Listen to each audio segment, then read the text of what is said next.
Welcome everyone to Vested Interest. This is Shane back again for another stock pick of the day video. It is September 12th, Thursday. This will be the last one of the week. I do these videos Monday through Thursday whenever the market is open. We are going to take a look at one out of the communications sector today here. Sirius XM. This is XM radio. You may be familiar. You may have it in your car. Before we get too far in the video, if you could do me a huge favor, hit that thumbs up button down below if you find any value in the content. Make sure you're subscribed to the channel. Join us on this journey to financial freedom. Join the Vested Interest community. Click that notification bell so you're notified whenever we put out any new content. Again, I do these stock pick of the day series videos Monday through Thursday whenever the market's open. I also do a portfolio update every Sunday morning, typically at 7:30 a.m., showing you what I'm buying in my portfolio, what I'm selling, if I am selling anything, any dividends received, all the activity out in the portfolio. And a very special thank you to all the subscribers out there. Really do appreciate all the support. Now, this is the Vested Interest Stock Screener. This is how I look at a company on a high level to see if I'm interested in investing. It goes onto my watch list if it meets 5 of 8 or 6 of 9 price to book I add in for companies out of the financial sector like banks or insurance companies. You can use price to book for any company. Just make sure if it's outside of banks and other financial companies like insurance companies, you compare the price to book of that company to other companies in the same sector that produces the same goods, right? So don't just blindly use one fair value, anything under one undervalued, anything over one overvalued like you would for banks. That's what I'm getting at there. And you can tweak this to your liking. I would not blindly copy anyone's screening or investing criteria. You should be creating your own. We are all individuals. We are going to have different time frames. We're going to have different wants and desires. Whether we're looking for a lot of growth, you could be a dividend growth investor like myself. You could be a growth investor who doesn't invest in dividend stocks. You could be a value investor who doesn't care one way or the other. So lots of different ways to invest. You could be looking out 30 years, 20 years, 15 years. So make sure you are setting up your screeners and your investing criteria to your liking. Now back to Sirius. Check them out at www.siriusxm.com. That's www.siriusxm.com. And this is a radio station. XM radio is what they are, right? Music. If you like sports, you can listen to sports. You've got the talking heads on there, so you'd have your news. I think they have some broadcasting talking heads now on there, similar to how YouTube has people do broadcast. Some of the other sites out there as well are doing that now. I think most of them are really getting into that. So I think they're, if you're still into the radio space, this is one you can get them on your phone. I think you can get them like a Siri. They've got their own little ways to be able to transmit it with you. You can get it in your car. I know GM has Sirius XM radio if you want. So it's XM radio. That's what it is.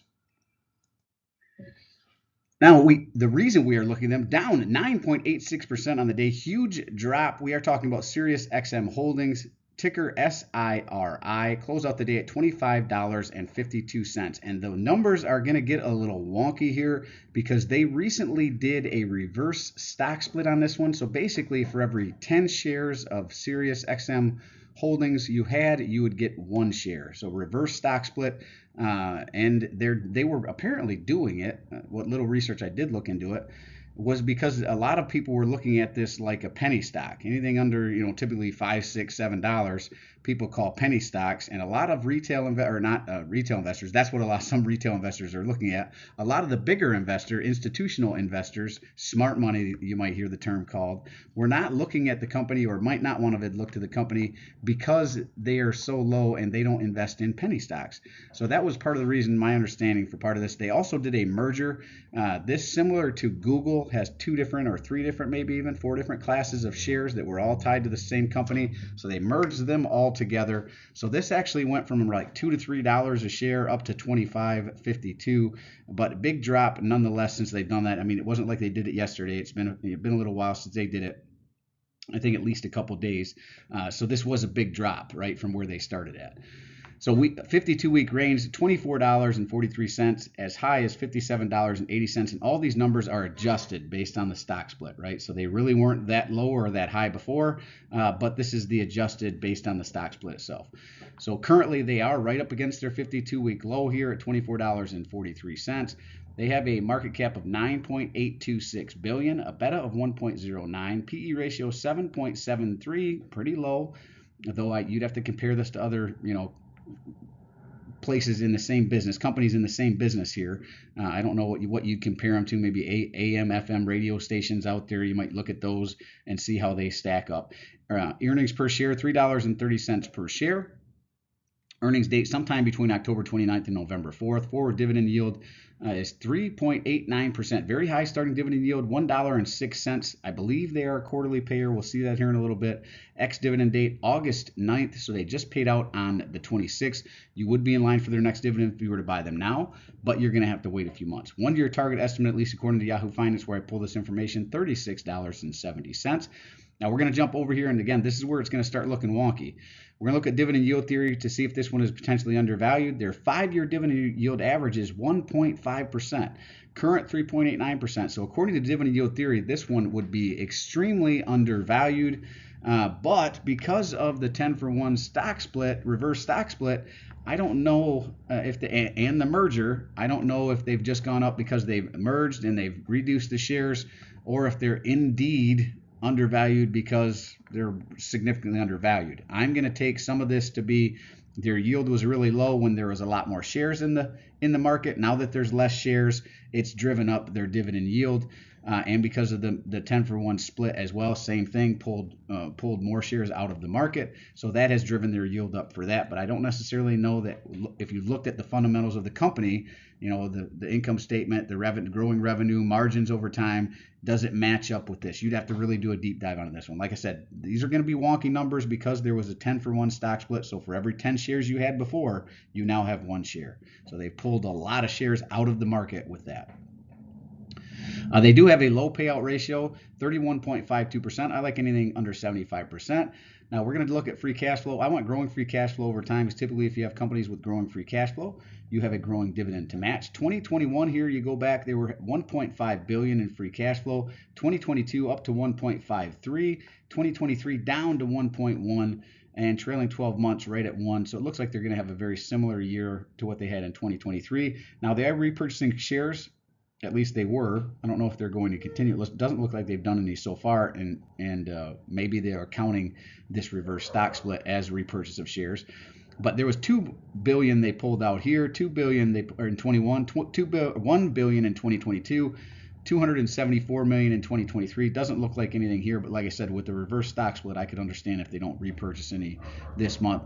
They do not have growing free cash flow. They had the one down year in 2023 there that you have to account for. Now, jumping over to stockanalysis.com, and I always recommend more than one source so you can make sure the information you are getting is accurate and up to date. They recently, or the most recent update they had was August 6th, so this information is a little over a month old, and that is why I recommend more than one source, right? They're not always up to date, and sometimes they're just wrong. It happens. They do have 11 analysts. They do call it a consensus hold. Now, again, numbers are going to look really bad. Low estimate of $2.50. That looks like it should be a 90.2% decrease, but that's pretty much in line with where their stock price was before the 10-to-1 stock split. Average estimate of $33.78. That would be a negative 85.18% decrease. High, you still wouldn't be making money at $6.50. That would be a 74.51% decrease from where it currently sits.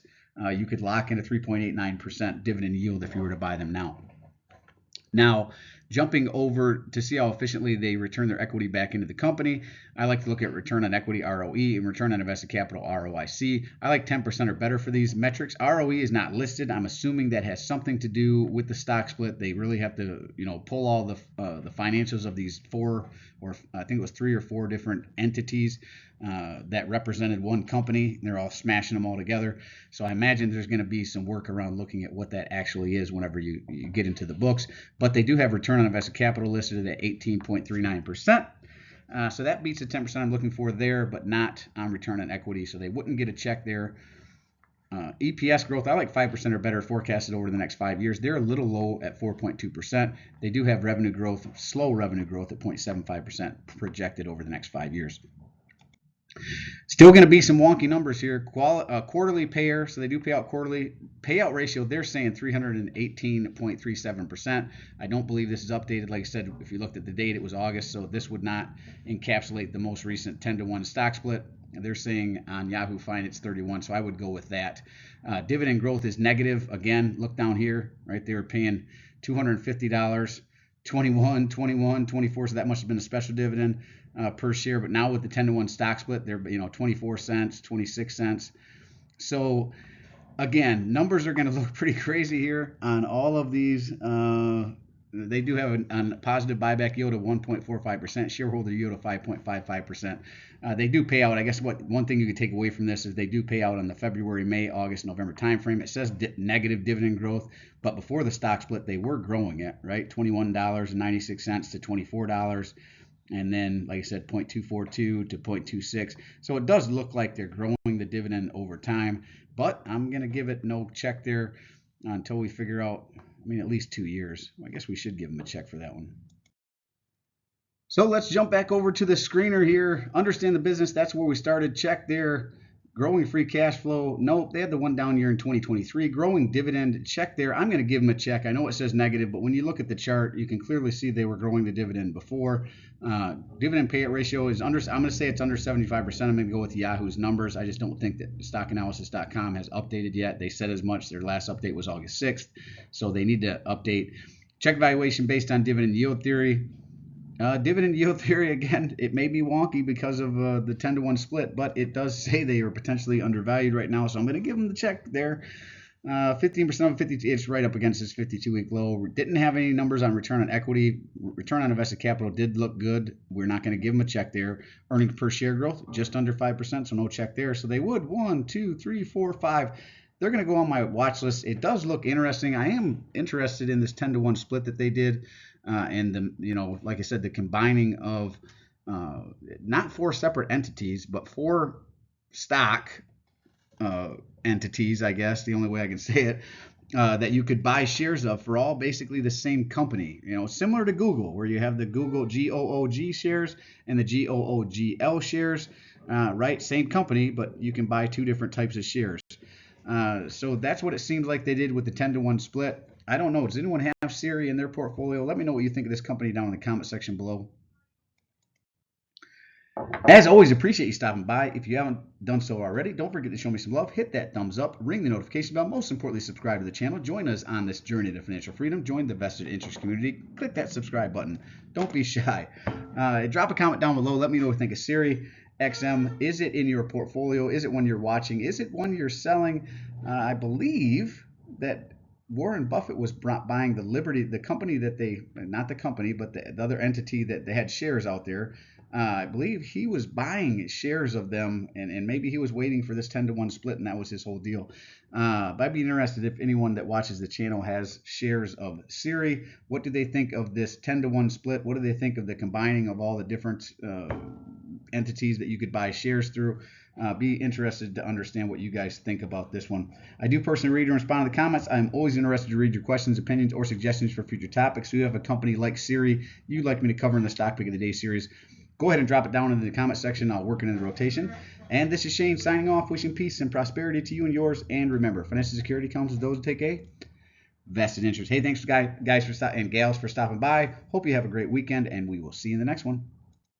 I'm not a financial advisor. Nothing in this presentation should be considered financial advice. I'm only sharing my opinion and investing journey for educational and entertainment purposes. Investing involves risk. You can lose money. You should never invest any amount when you're not comfortable losing it.